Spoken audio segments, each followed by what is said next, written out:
So what is Ampleforth? How does it work under the hood? And why do the number of my AMPL tokens keep changing every day? You'll find answers to these questions in this video.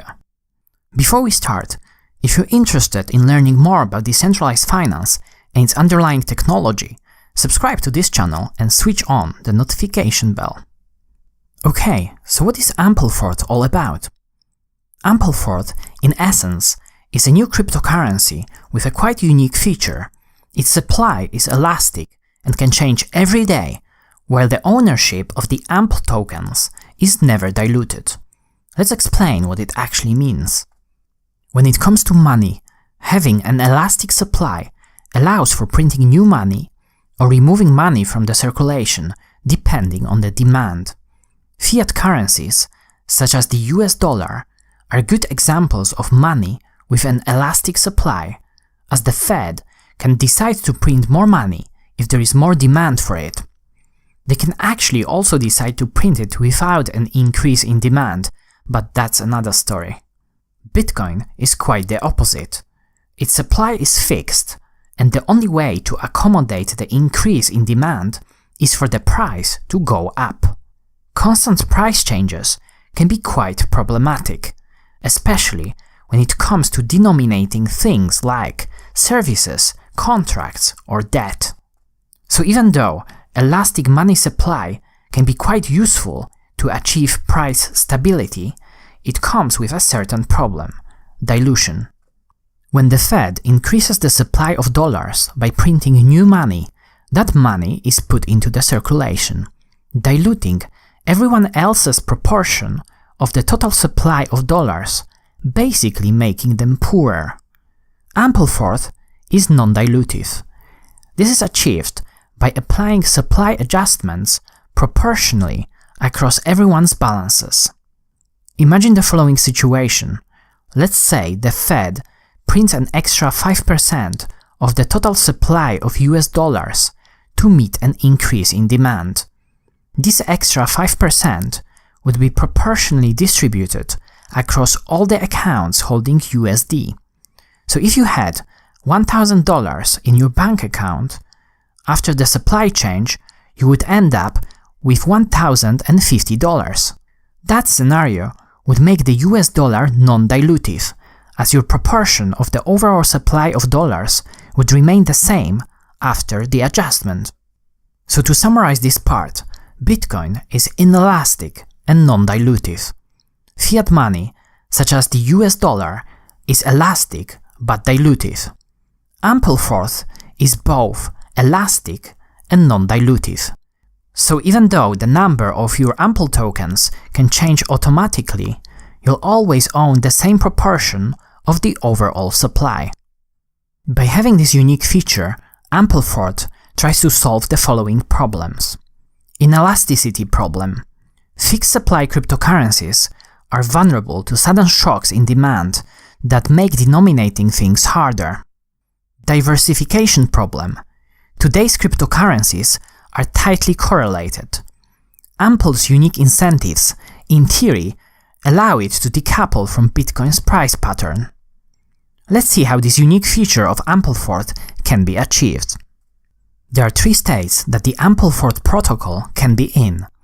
These are expansion, contraction, or equilibrium. Before we explain how they work, let's introduce one more concept: price oracles. Price oracles are used to provide external prices to smart contracts. There are two main functions of price oracles in Ampleforth. The first one is to provide a current exchange rate of AMPL to US dollar. The second one is to provide a consumer price index value. The CPI is used to establish a target price, which is a price of one AMPL that the Ampleforth protocol tries to aim for. The target price is currently at 1.009 US dollar, and it represents the 2019 purchasing power of the US dollar as represented by CPI. The target price plays a very important part of the protocol, as it's used in conjunction with the current price to determine if there should be a change in the total supply of AMPL. Now let's get back to the Ampleforth states. Expansion. In this state, the supply of AMPL tokens is proportionally increased across all the wallets holding AMPL tokens. Let's go through a quick example. Imagine Alice buys one AMPL for $1. As demand for AMPL suddenly increases, one AMPL is now worth $2, which is above our target price of $1.009. In this case, the Ampleforth protocol will seek a price-supply equilibrium by increasing the supply of AMPL, so Alice ends up with 2 AMPL, each worth $1. Contraction. As expected, this is the exact opposite of the expansion state. When the system is in the contraction state, the supply of AMPL tokens is proportionally decreased across all the wallets holding AMPL tokens. So if Alice buys one AMPL for $1 and due to a decrease in demand, the price of AMPL drops to $0.50, the system will reduce the supply of AMPL.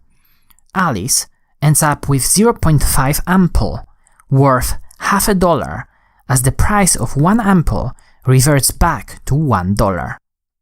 One important thing to add here is that the algorithm can only affect the supply of AMPL. It cannot, of course, dictate the price directly. It's up to external players to notice the supply change, and this should, in theory, drive the price in the correct direction. The last state, which is equilibrium, is the only state where the algorithm doesn't seek to increase or decrease the supply of AMPL. This is basically a state where there is no need to do anything, as the current price is within range of the target price.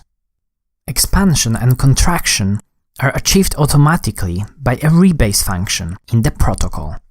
Every day at approximately 2 AM UTC time, the rebase function can be called.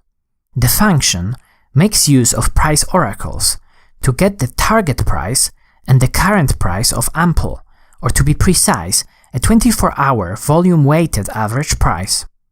If the current price of AMPL is within 5% of the target price, the algorithm classifies the state as equilibrium and doesn't change the supply of AMPL. If the current price is above the target price plus 5% of the target price, the supply expands, and if the current price is below the target price minus 5% of the target price, the supply contracts. As an example, if the current price of AMPL is $1.1 and the price target is $1.009, the system is in the expansion state, as $1.009 plus $1.009 times 5% is equal to $1.05945, and $1.1 is higher than the max price that can still qualify as equilibrium. The percentage that is used in the rebase function is also called the equilibrium threshold. It's one of the two main parameters in the Ampleforth protocol. The second parameter represents a smoothing factor, also called a dampening factor. The dampening factor is used to avoid sharp supply changes. Currently, the protocol spreads the supply change over a period of 10 days.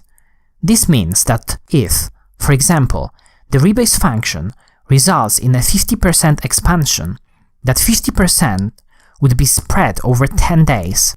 So it would result in a 5% supply increase on the day when the rebase function is called. The rebase function is executed no more than once every 24 hours.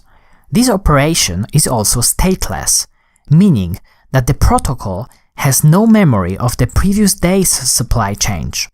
So it has to recompute the potential supply change every day based on the latest information. The Ampleforth protocol is implemented as a set of smart contracts deployed to the Ethereum blockchain.